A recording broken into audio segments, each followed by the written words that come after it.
السلام علیکم۔ میں میاں حضور کا صاحبزادہ الخلیفہ حکیم شارق احمد طارق تاریخی جہانگیری آج ایک بار پھر آپ کی خدمت میں حاضر ہوں۔ آج کا جو ہمارا ٹاپک ہے وہ ہے بلا وجہ غصہ اور بد اعتمادی۔ اس کی کیا وجہ ہے؟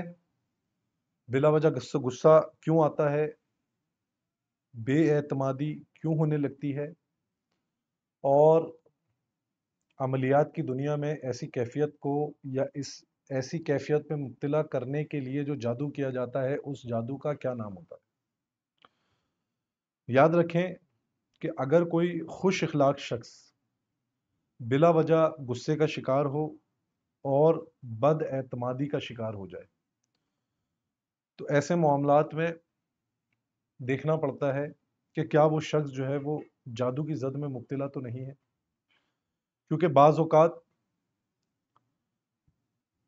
وہ احباب جو کہ بہت زیادہ خوش اخلاق ہوتے ہیں، بہت زیادہ محبت کرنے والے ہوتے ہیں، بہت زیادہ احترام کرنے والے ہوتے ہیں، بہت زیادہ بھروسہ کرنے والے ہوتے ہیں، اور آپ کے ایک مضبوط رشتے میں بد اعتمادی جب آتی ہے تو اس کا کیا ریزن ہوتا ہے، اس کی کیا وجہ ہوتی ہے؟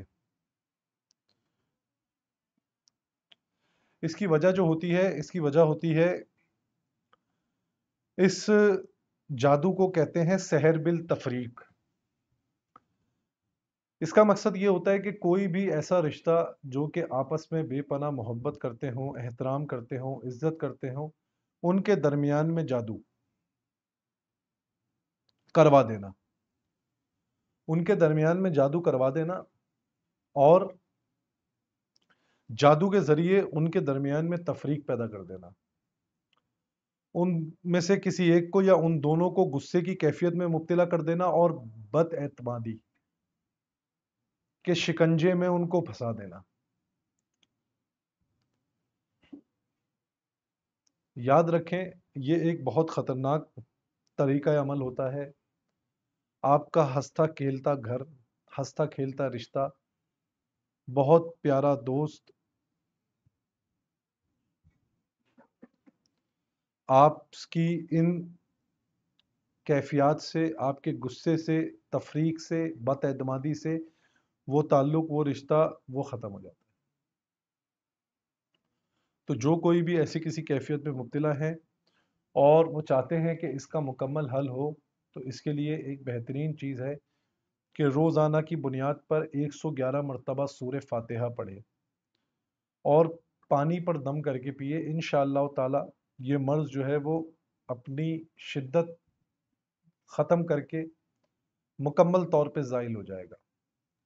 اور جو احباب ایسے کسی پریشانی میں یا تکلیف میں مبتلا ہے اور وہ اپنا علاج کروانا چاہتے ہیں تو وہ اسکرین پہ دیے گئے نمبرز پہ رابطہ کر کے اپنا باقاعدہ علاج بھی کروا سکتے ہیں۔